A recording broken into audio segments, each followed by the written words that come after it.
আজকের সবার শ্রদ্ধেয় সভাপতি এবং বক্তারা এসছেন, সবাইকে শুভেচ্ছা ভালোবাসা জানিয়ে কয়েকটা কথা বলি। আজকের মিটিংয়ের জন্য নানটুকুটাই আমাকে বলেছিল যে আসতে হবে। এই যে সমস্যাগুলো চলছে, মতুয়ারা অনেকটাই বিভ্রান্ত, যেটা বিশ্বজিৎ, তাই তো বিশ্বজিৎ বললেন। এই অবস্থায় একটা আমাদের একটু সাজেশন দেবেন, আইন কানুন কি আছে, কি করলে ভালো হবে।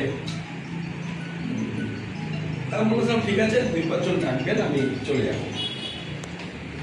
এখন দেখুন, আমি যেটা বলবো সেটা হয়তো বলার সাথে বা আমাদের সুকেশের সাথে সবটা মিলবে না।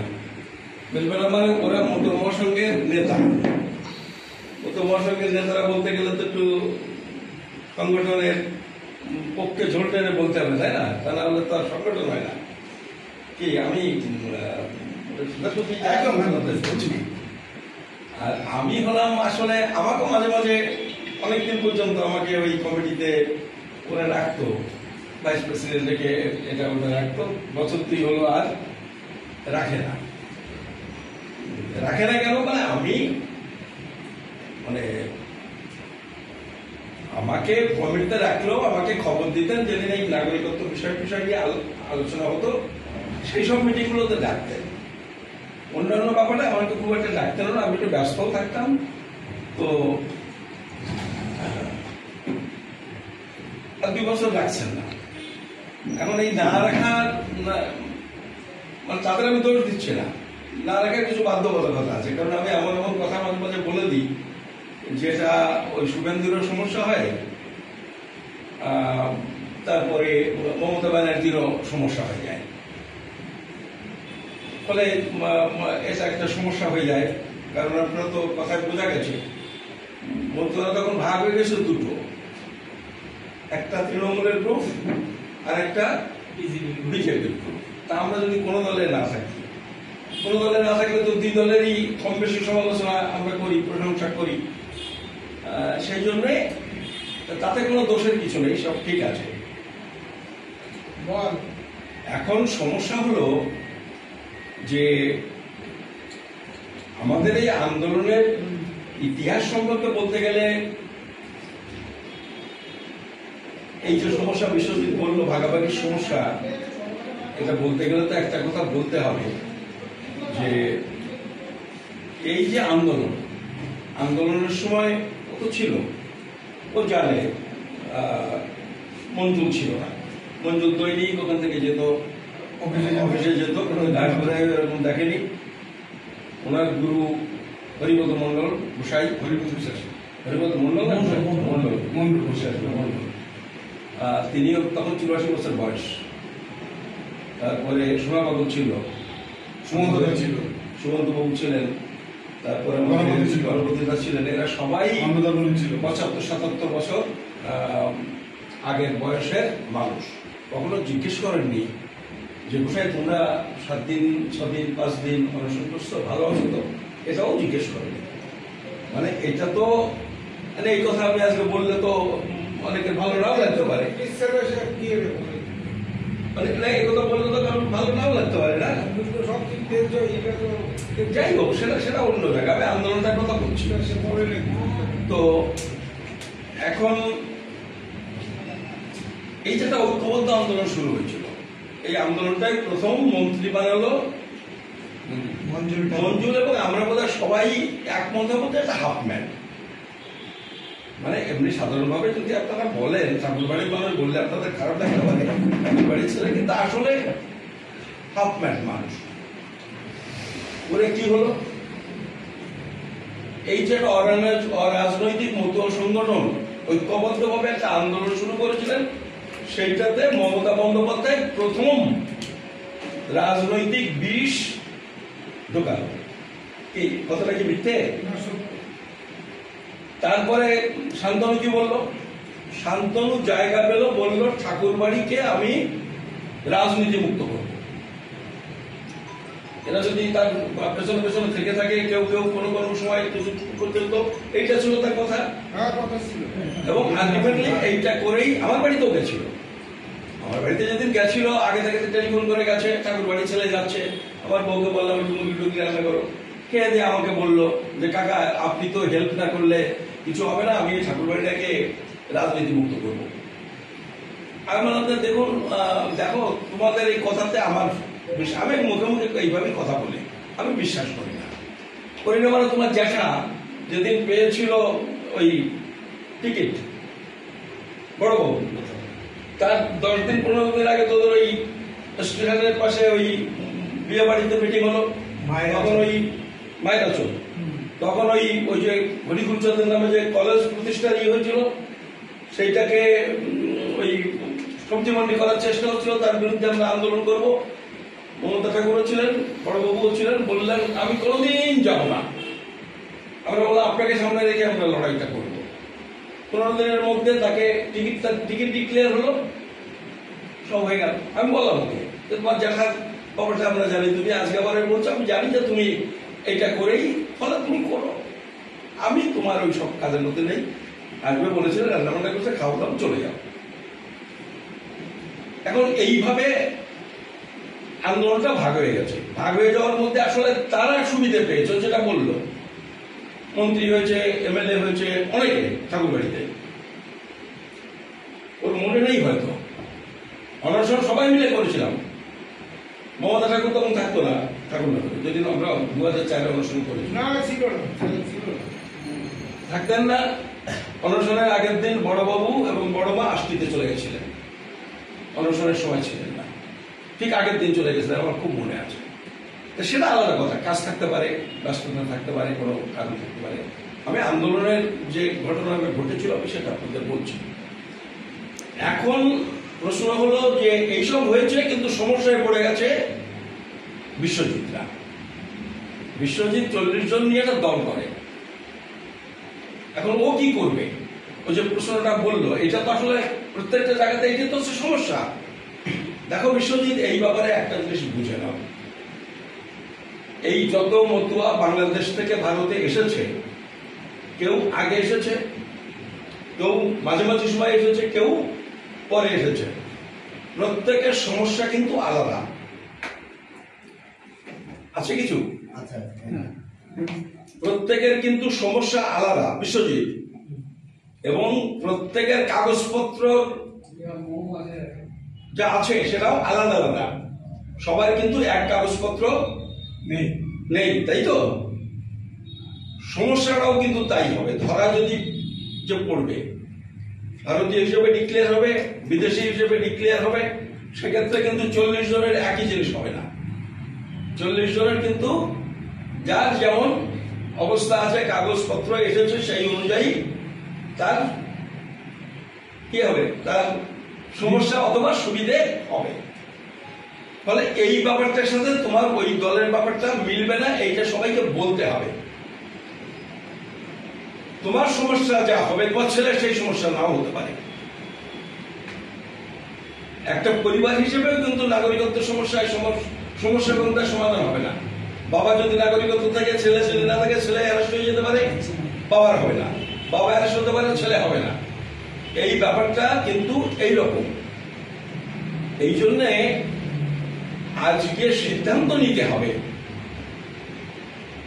বা তুমি দলপতি আছো, তোমাকে বলতে হবে যে এই ব্যাপারে সিদ্ধান্ত নিজে নিজে নেবে। আমরা তোমাকে বলতে পারি আইন কানুন নিয়ম কি আছে সেইটা বলতে পারি, সিদ্ধান্ত তুমি নাও। আমাকে কেউ জিজ্ঞেস করলে আমি কিন্তু বলছি এই এই আইন, এই এই সুবিধে, এই এই সমস্যা হতে পারে,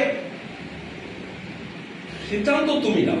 আমাকে যদি জিজ্ঞেস করো আপনার সিদ্ধান্তকে, আমি বলছি আমি উৎসাহ দিচ্ছি না কাউকে, আমি করো না বলছি না, আমি বলছি কাউকে আমি উৎসাহ দেবো না। আমার মনে হচ্ছে যে আবেদন করে কোনো লাভ নেই, বরং কিছু সমস্যা হতে পারে। আবেদন করে লাভ নেই মানে কি, আমি এসআই এর দৃষ্টিভঙ্গি থেকে বলছি। মানে এখনই লাইন দিয়ে আবেদন করা মানে কি, এখনই লাইন দিয়ে আবেদন করতে পারবেন। আইন হয়েছে, আমি 5 বছর পরে করতে পারি, 5 মাস পরে করতে পারি, 6 মাস পরে করতে পারি, এক্ষুনি করতে হবে কেন? এক্ষুনি করার ব্যাপারটা ওরা কোনো কোনো জায়গায় বলছে যে স্লিপটা থাকলে তোমার সব মিটে যাবে। দেখো, আমার এখানে আইন বুঝতে যাও না, তুমি যথেষ্ট বুদ্ধিমান মানুষ, তোমার কথা আমি বুঝে গেছি, তুমি নিজের বুদ্ধি খাটাও। আমি একজন বাংলাদেশী হিসেবে আবেদন করলাম যে আমাকে ভারতের নাগরিকত্ব দিন, আপনিও বুঝবেন ব্যাপারটা। এইটা তার স্লিপ, দেখো আমি আবেদন করেছি, তাই তো স্লিপটা তো আর কিছু না, তার রিসিট যে আমি বাংলাদেশি ভারতের নাগরিকত্বের জন্য আবেদন করেছি। ভোটার তালিকায় কার নাম ওঠে? যারা ভারতীয়। তো তুমি যদি এই স্লিপটা নিয়ে বলো, এদিকে শোনো, স্লিপটা নিয়ে যদি বলো আমার নামটা ভোটার তালিকায় তুলে দিন, তখন ওই যে অফিসার আসবে সে কি বলবে? বলে এটা তো নিয়ে এসেছেন আপনি বাংলাদেশি, তা আপনি বাংলাদেশি বলে কাগজ আমার রাখেছেন, আমি কি করে আপনার নামটা তালিকায় তুলি? এইটাই তো বলবেন। কি বুদ্ধিতে কি হতো? তুমি যদি অফিসার হতে কি করতে? তুমি তো এই কথাই বলতে যে তোমার এইটা দেখে আমি কি করে তুলবো, কারণ এইটা তো পরিষ্কার করে তুমি লিখে নিয়ে এসছো, নিজে ডিক্লেয়ার করছো যে তুমি বাংলাদেশি, ফলে ওইটা দেখে তো আমি ভোটার তালিকায় নাম তুলতে পারবো না। এবার তোমার নাম আছে ভোটার তালিকায়, আবার রিভিশনে তুলতে হবে, তুমি এই দেখে আমার ভোটার তালিকায় নাম আছে, আমি অ্যাপ্লাই করি। এইবার কিন্তু অফিসার বলতে পারে যে তোমার এটা কিন্তু আমি ডিসপুট লিখে দিলাম, তোমার কি করে তোমার ভোটার তালিকায় নাম হলো? তুমি তো বাংলাদেশি বলে নিজে ঘোষণা করেছো। দেখো, তোমার বুদ্ধিতে খেলবে যে এই ক্ষেত্রে তার নাগরিকত্বের নামটা কাটা যেতেও পারে, মানে এসআইআর রিলেটেড বিষয়, এসআইআর কথা বলছি, তাই না? বুদ্ধিতে কি খেলে তাই বলো। আমার তো ওই বুদ্ধিতে যা হচ্ছে তাই আমি আপনাকে মানে তোমাকে বলতে পারি, কারণ এরকম কেস না হওয়া পর্যন্ত, এরকম ডিসপুট হয়ে গেলে কোর্টে গেলে, কোর্টে যখন রায় দেবে তখন নিশ্চিত বলা যাবে। কিন্তু ওই কোর্টে যদি রায় দাও, সেও কিন্তু বুদ্ধি খরচ করে এই আইনের এইসব বিষয়গুলো থেকে, ফলে ওই স্লিপটা কোনো কমবেন না। আর উদাহরণ হিসেবে আমি তোমাকে একটা ঘটনার কথা বলি, দেখবে আমার ফেসবুকে দেখবে, আমি দিয়েছিলাম দিল্লি থেকে একটা মিটিং করেছিলাম এই এর মধ্যে, এই 5 তারিখে গেছিলাম, শুক্রবার মানে 5 তারিখে রাহুল গান্ধীর সাথে একটা মিটিং এর জন্য গেছিলাম। সেই সময় গিয়ে ওখানকার ওই চাঞ্চি ডাক্তারদের একটা দিবাকর বাবুর বাড়িতে একটা মিটিং এর ব্যবস্থা করলাম, ছবি টবি দিয়ে পোস্ট করি। সেইখানে একজন বললো, বলে এটা শুনে গেল, সেখানে একজন বলছে যে আমাদের 3জন ডাক্তার তারা অ্যাপ্লাই করেছে সিএর জন্য, তা ওখানকার সেই জেলা, দিল্লির মধ্যে 2-3টে জেলা আছে, সেই জেলার ডিএম হিয়ারিংটা করেছে। হিয়ারিংয়ের সময় ও পকেটে করে পাসপোর্ট নিয়ে গেছিল, বলে স্যার আমার এই পাসপোর্ট হচ্ছে সব আছে, আমি অ্যাপ্লাই করেছি, আমারটা যেন এদিক ওদিক না হয়, যত তাড়াতাড়ি পারেন একটু করে দেবেন। এবার ডিএম বলছে তোমার পাসপোর্ট আছে আর তুমি বাংলাদেশি বলে অ্যাপ্লাই করছো, বুঝতে পারছো ব্যাপারটা? সে তো ডিএম, শুধু আইনটা জানে, সে এইটা এখন ডিসপিউট বলে অলরেডি কতগুলো ডিপার্টমেন্টে লিখেছে, পাসপোর্ট ডিপার্টমেন্টে তুমি কি করে এই পাসপোর্টটা দিলে বলেছো, চিঠি লিখেছে ওই আধার কার্ড ডিপার্টমেন্টকে, ওই ডিএম আমাকে ওরা বললো, ওই মিটিং এর মধ্যেই আমাকে বললো। তাহলে দেখো, তার সাথে তুমি এখানকার ঘটনাটা মেলাও। এখন কেউ না জেনে কিছু বললো না, সেটা আলাদা কথা, কিন্তু তো ডিএম, ফলে আইনত এই সমস্যাগুলো হবে। ফলে ওই স্লিপটা কিন্তু ভুল করেও করেও ফেলে অ্যাপ্লিকেশন, যদিও করেও থাকো আর কিন্তু দেখিও না, চেপে দাও, আমি বলছি ওটা চেপে যাও। তো ওইটা যেটা বলছে অসীমবাবু, আর আপনারা তো অসীমবাবুকে চেনেন, অসীমবাবুর কবিগান শোনেন, ও ফাটকিদার হিসেবে যেভাবে কথা বলার ভঙ্গি, সেগুলো নিয়ে একটু হাসাহাসি করেন, ভালো লাগে মন্দ লাগে যা হয়, কিন্তু ও আইন ভালো বোঝে। মানে এইটা যে মনে করে, তা আমার তো মনে হয় তাকে প্রশ্ন করতে আছে, কেন আপনি মনে করেন যে ও আইনটা ভালো বোঝে? আইনটা তো তার ভালো বোঝার কথা নয়, শান্তনুরও ভালো বোঝার কথা নয়, এবং সে যে বক্তৃতা করে, যে কটা কথা বলে, দেখবে তাহলে বোঝা যায় কেউ ব্যাপারটা পরিষ্কার ধারণা নেই। এটা এটা যে কেউ, আমি তো বিশ্বজিৎ তোমাকে বলছি, তোমার মতো বুদ্ধিমান ছেলে খেয়াল করলে বুঝবে যে পরিষ্কার বোঝে না।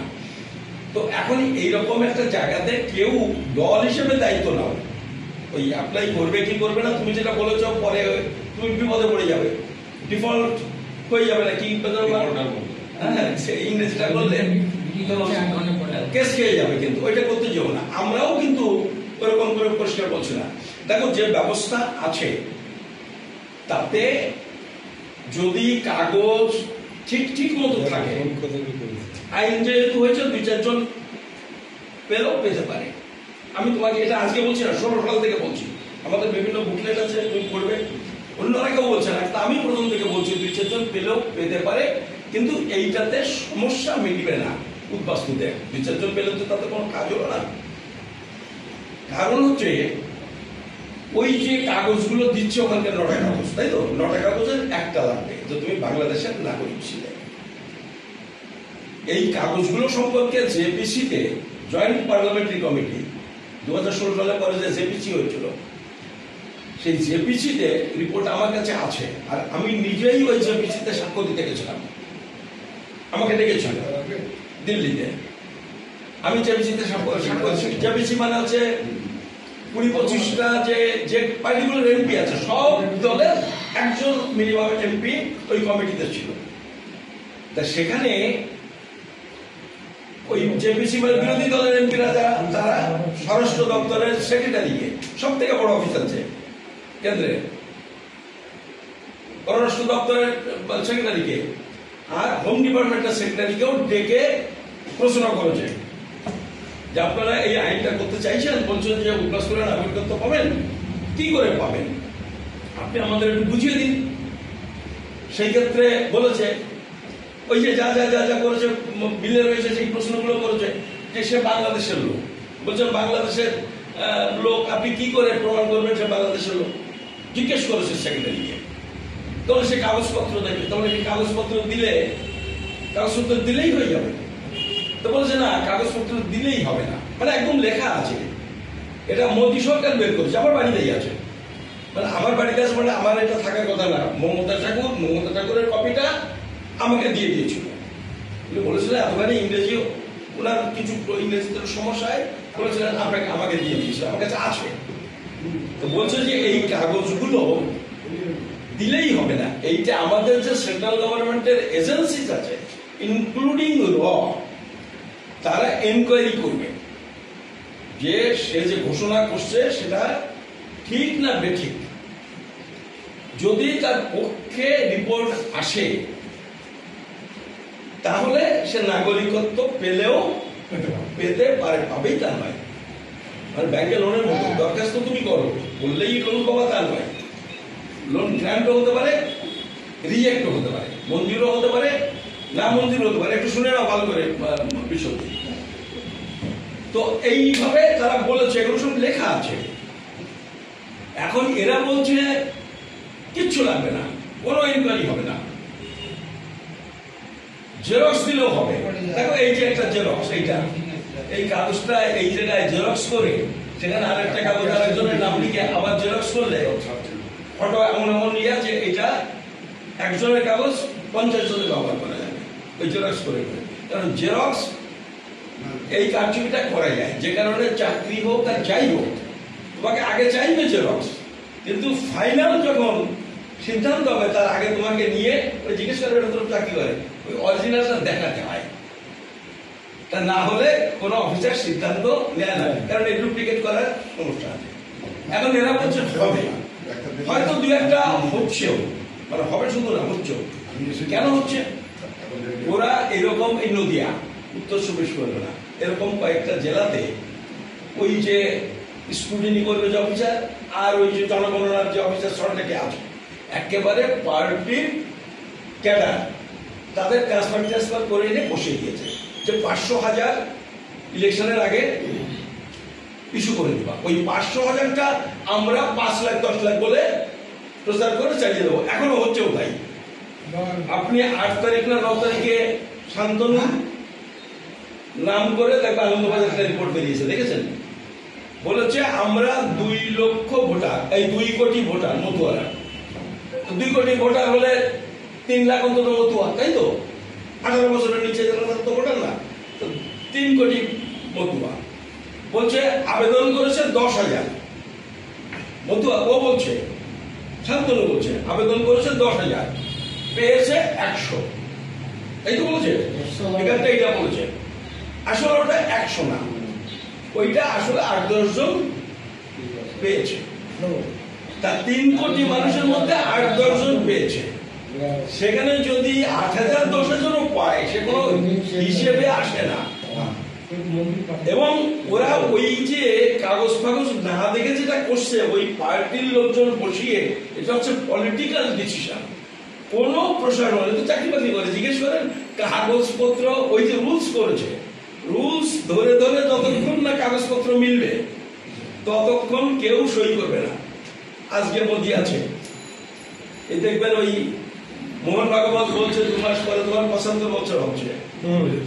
আরএসএস এবং বিজেপির মধ্যেই বলছে তোমার, তুমি থাকতে পারো না। অনেক লোকই কিন্তু এই দাবি ভোট পার্টির মধ্যে থেকে, আরএসএস এর মধ্যে থেকে তুলছে, হয়তো থাকবে না। এই আজকে বাড়ি যাবে, কালকে সকালে ঘুম থেকে উঠবে, উঠে দেখবে যে নীতিশ কুমার আর চন্দ্রবাবু নাইডু বলেছে আমরা নেই ওই গভর্নমেন্টের জন্য, মানে মোদি ওখানে কড়াকড়ি খাবে। কিন্তু অফিসার যে চাকরি করে সে কিন্তু 35-40 বছর চাকরি করবে। ফলে সে ওই রুলস করেছে, ওই রুলসে যা যা বলে দিয়েছে তার মধ্যে থেকে সেই কাগজপত্র স্ক্রুটিনি করবে। এই লোকসভা ইলেকশনের আগে এক্ষুনি এখান থেকে ওই নেট খুলে দেখুন, 300 জনকে চাকরি দিয়েছিল নাগরিকত্ব, 200 টাকা কাগজে টিভিতে প্রচার করেছিল, সারা ভারতের 300 জনকে দিয়েছিল। অথচ যে বিসিতে বলেছিল 31,313 জন আছে লং টাইম ভিসা নিয়ে, তারা ইমিডিয়েট বেনিফিশিয়ারি যাবে। এটা 31,313 জনের মধ্যে পেয়েছিল মাত্র 300 লোকসভা ইলেকশনের আগে। আমাদের ওয়েস্ট বেঙ্গলের 7 জন। সেইটা নিয়েই কত হল্লা প্রচার হয়েছিল। তারপর দেখেন চুপ, আবার 26-এর নির্বাচন, এই এখন দরখাস্ত যাচ্ছে। এবং এবার এদের যে কৌশল সেটা হচ্ছে সার্টিফিকেট না, বলবে এত লোকে অ্যাপ্লাই করেছে, এইটা বলবে। কত লোকে পেয়েছে এটা কিন্তু ওরা খুব বেশি প্রচার করবে না, কারণ খুব কম লোককে দিতে পারবে। কারণ ওই যারা সই করবে কোন রকমের বেঁধেছেন দেও, তাদের সই করাতে পারছে না, যেভাবে করা যায় না। তারা অমিত শাহকে বলছে, মোদীকেও বলছে যে স্যার এটা করা যায় না। বলছে বাবা করে দাও, যেভাবে কিছু করে দাও, ওইটুকু করলে আমাদের যা প্রেস আছে ওইটাকে আমরা প্রচার করবো। ফলে খুব বেশি লোক এটা পাওয়ার কোনো সম্ভাবনা নেই। এবং এখনই অ্যাপ্লাই করে এই এসআইআর নাম উঠবে এরকম কোনো পসিবিলিটি নেই। ফলে তোমার যখন এখনই লাগছে না, তাহলে আর কটা দিন দেরি করতে কি অসুবিধা? বুঝতে পারলাম আমার যুক্তিটা? মানে এখনই করলে যদি বুঝতাম যে কালকে আমার এসআইআর নাম উঠে যাবে, যা না ওঠার কথা এরকম, তাহলে তো না বুঝতাম তৈরি করে ঝুঁকি নিয়ে আমি করে দিই। কিন্তু তার সম্ভাবনা নাই, কারণ এটা অন্তত 6 মাস 1 বছরের আগে ডিসিশন হবে না, তার মধ্যে এই সব জায়গায় চলে যাবে। আর তারপরে 2026 সালের নির্বাচনে যদি বিজেপি হেরে যায় ওয়েস্ট বেঙ্গলে, এবং ওখানে হেরে যাওয়ার সম্ভাবনা আমার হিসেবে 100 বিজেপি আনে, দেখবে ওরা এই নিয়ে আর কোনো কথাই বলবে না, এই ঝামেলা ওই পর্যন্ত তামাদি হয়ে যাবে। ফলে এইসব যেমন আছো তেমন থাকো।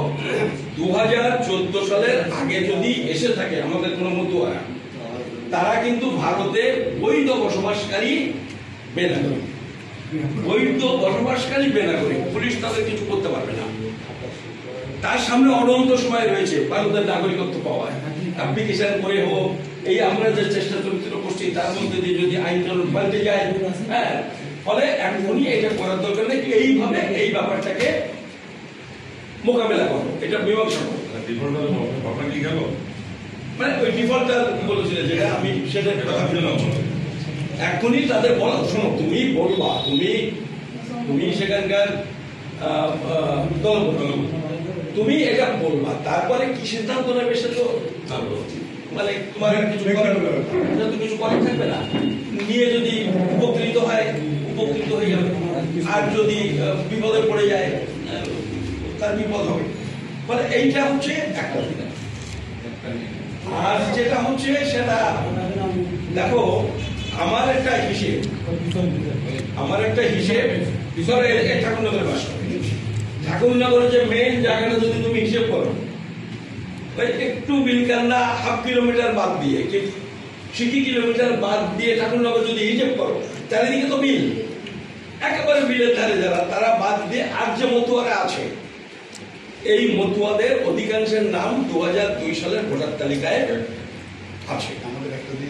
একটু আগে আসা মতুয়া যারা 30 বছর আগে যে মতুয়ারা এসছে তাদের প্রায় সবারই নাম ভোটার তালিকায় আছে, মানে 2002 এর ভোটার তালিকায় আছে। এই 2002 এর ভোটার তালিকায় যা আছে এখনো অবধি আমাদের এখানে নোটিফিকেশন হয়নি।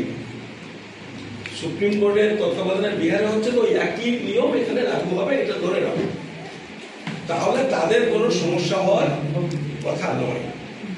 এবং তাতে মতুয়াদের মধ্যে 50 ভাগের বেশি কিন্তু এই পদ্ধতিতে বেরিয়ে যাবে। এই পদ্ধতিতে বেরোনো মানে তাদের কিন্তু বলতে হবে, যদি কেউ জিজ্ঞেস করে কখন, যে আমরা এই দেশেই জন্ম। কারণ আইন হলো জন্ম যদি দেশের বাইরে হয় তাহলে কিন্তু এই না হলেও তার আগে থাকতেও দরখাস্ত করে নাগরিক হতে হবে, বুঝতে পারছেন? কিন্তু এই সুযোগটা আছে বলে আপনি বলে দেবেন কাগজপত্র থাকলে আমার জন্ম এখানে, আমার ছেলে মেয়েদের জন্ম তো এখানেই, এই পথে বলে বেরিয়ে যেতে হবে। এই জায়গায় যুধিষ্ঠির হলে কিন্তু হবে না। আমি ভিডিও করে আমি বলেছি এই জায়গায় একটু ওই হত এই যুগল আস্তে করে বলতে হবে, কারণ বাঁচার জন্য এটুকু না করে কোনো। আচ্ছা, আমি একটু না, আমি এর মধ্যে আরেকটুখানি কথা 1 মিনিট কথা বলে নি, তারপর আপনার কথাটা শুনছি। এই সুযোগটা তৈরি হওয়ার কারণ আছে। আমাদের এই দেশে এই যে যত লোক, ধরো এবার জনগণনা চলছে এখন, তাই তো, দেখা যাবে যে 150 কোটি মানুষ ভারতে, মানে ধরে নাও একটা মোটামুটি 150। তার কত কোটি এই দেশের ভূমিপুত্র আর কত কোটি বাইরে থেকে এসেছে তোমার মনে হয়? যত 4 কোটি 5 কোটি মতুয়া যাই বড় হিসেব করলে দেখা যাবে যে খুব বেশি হলে 2 কোটি মানুষ বাইরে থেকে ভারতে এসেছে, আর 148 কোটি লোক এই দেশের ভূমিপুত্র। এই দেশের যারা ভূমিপুত্র তারা কি করে প্রমাণ করবে দেশের নাগরিক? কারণ আমি আসার পরে তুমি এই দেশের লোক হলে, আমি ও দেশ থেকে এসেছি না, তুমি এসছো, এটা তো প্রমাণ করার জন্য তোমাকেও কাগজ দিতে হবে, আমাকেও কাগজ দিতে হবে, তাই তো? তাহলে এখানকার ভূমিপুত্রের সাথে আমাকে পার্থক্য করবে কি করে? তাহলে আমারটাও দেখাতে হবে, তোমারটাও দেখাতে হবে। কি দেখাবা?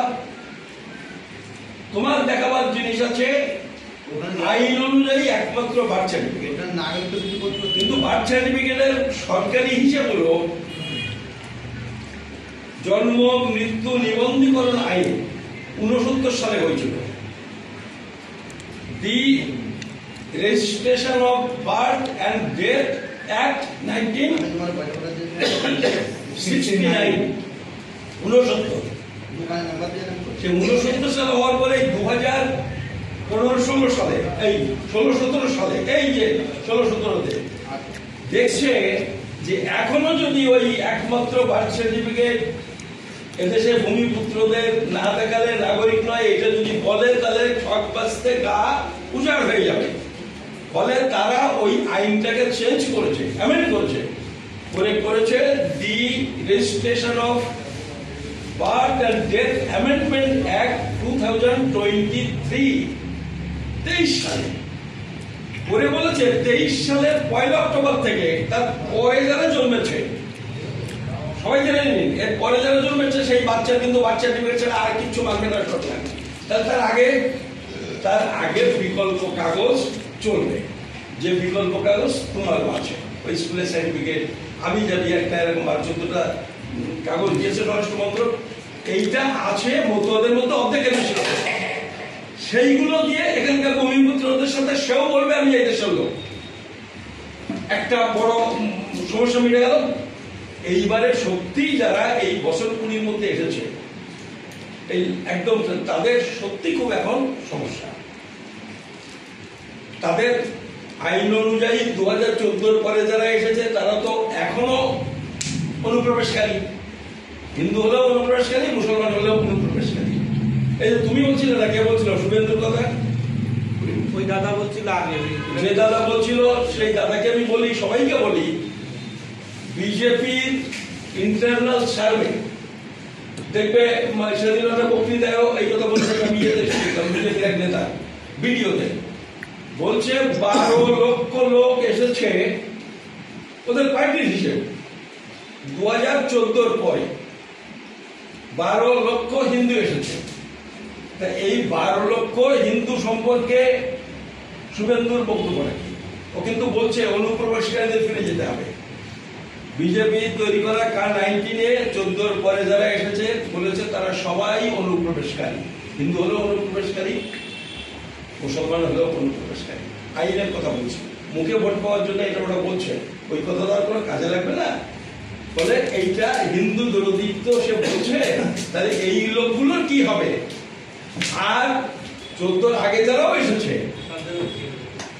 যাদের এই সবগুলো নেই, তাদের আলটিমেটলি এখনকার যে অবস্থা আছে দেখবে তারা দরখাস্ত করতে গেলেও তার মধ্যে 3 ভাগে 2 ভাগ ওই বাংলার ওই কাগজপত্র ঠিকঠাক জোগাড় করতে পারবে না। এবার বাংলা তো অনেকে পারবে না, এসছে 14 সালের আগে, কিন্তু কাগজপত্র করতে গেলে হয়ে গেছে 16 সাল, 18 সাল, 20 সাল, হয়েছে না এরকম। ফলে ওরা যেটা বলছে এইটা একদমই ঠিক বলছে না, এবং এর একমাত্র সমাধান একটা নতুন আইন। এই একটা নতুন আইনের জন্য লড়াই করা ছাড়া কোনো পথ নেই। এটা যদি মমতা ঠাকুর যদি বলেন, মমতা ঠাকুরের সাথে থাকো, যদি শান্তনু যদি বলে শান্তনুর সাথে থাকার চিন্তা করো, এই জায়গাটা একটু বুঝে নাও। সেটা আমি যতদূর জানি মমতা ঠাকুর বলছেন, মমতা ঠাকুর বলছেন, বলতে বলতে এই পর্যন্ত উঠে আর উপরে উঠতে পারছে না। তখন তারা আবার দেখতেছে মমতা ব্যানার্জি আবার কি কয়। মমতা ব্যানার্জি তো বলছে ভোটার কার্ড, আধার কার্ড থাকলে সে নাগরিক। এখন এতদিন এই বলে তো ভোট টোট দিয়েছে, এখন তো সুপ্রিম কোর্ট, বম্বে হাইকোর্ট কালকের কাগজে দেখো বলে দিয়েছে ও কোনোটাই নাগরিকত্বের প্রমাণ না, এখন তো ডক দিতে হবে। এবং সে একটা কাগজ দেখবে, আমি বিভিন্ন সময় দেখিয়েছি, সেখানেও কিন্তু বলেছেন মমতা বন্দ্যোপাধ্যায় যে তাদের ভোটার কার্ড, আধার কার্ড আছে, তাদের নাগরিকত্ব দেওয়া উচিত। এইটাই হচ্ছে আসল কথা। সেটা আমার কাছে পেপার কাটিং আছে, দেখতে চাইলে আমি দিয়ে দেবো। মানে দিয়ে দেবো মানে আমার কাছে তো যাওয়া লাগবে না, টেলিফোন নাম্বারটা দেবে, হোয়াটসঅ্যাপে পাঠিয়ে দেবো। ফলে এরকম একটা অবস্থার মধ্যে আছি। সেই জন্য আমার সাজেশন হলো যে এক্ষুনি আবেদন করে কোনো জায়গাতেই কোনো লাভ নেই। SIR ওটাতেও লাভ নেই, ফলে একটু ওয়েট করুন, দেখা যাক। একটা চেষ্টা চরিত্র হচ্ছে, যদি এইভাবে হয়ে যায় তাহলে ভালো, আর যদি না হয় তখন ওই সুযোগ তো থাকছে। মানে অনেক হয়তো এপিসে যদি নিঃস্বার্থ এসে যায় তখন আর কোনো ব্যাপার কোনো দরকার নেই। আর না বলে এইটা আমি 1 বছর পরেও করা যাবে। মমতা ব্যানার্জি এমপি বলে দিয়েছে, বলছে যে ঠকঠাক করলে আমি নেব, আর শুভেন্দু বলেছে গন্ডগোল যখন হচ্ছে আমি 1 কোটি টাকা দিয়ে দেবো। দুজনই তো আমাদের ওয়েলকাম করছে। ওই শুভেন্দুর কথা বলে শুনিয়ে বা কোনো নেতা, শুভেন্দু হোক আর তৃণমূল হোক, মমতা ব্যানার্জি হোক, কথা শুনে সিদ্ধান্ত নেবে না, আইন দেখে সিদ্ধান্ত নেবে। একটা কথা আছে, বলে এখন বলবো, চলে। আপনিও কি একটা কথা বলছিলেন? যারা দীর্ঘদিন ধরে ডিফেন্সে কাজ করে, এখন পলিটিক্যাল কারণ হতো, তাদের ক্ষেত্রে কি হবে? তাদের তো কাগজপত্র রয়েছে, সমস্যা হয় না, সরকারি কাগজ সমস্যা হয় না। ওই অল্টারনেটিভ কাগজের মধ্যে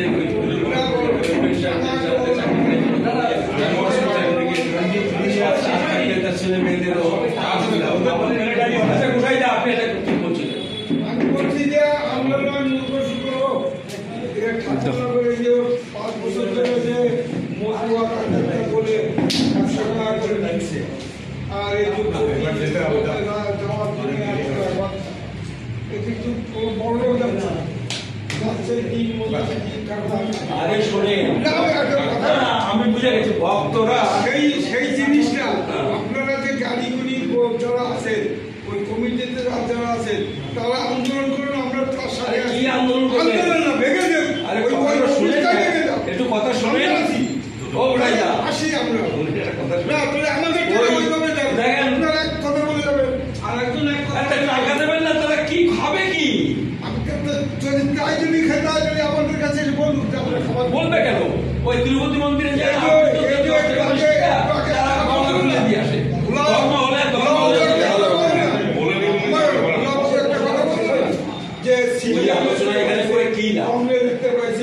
বিজেপি থেকে পাইছে, তৃণমূল থেকে পাইছে, পার্টি।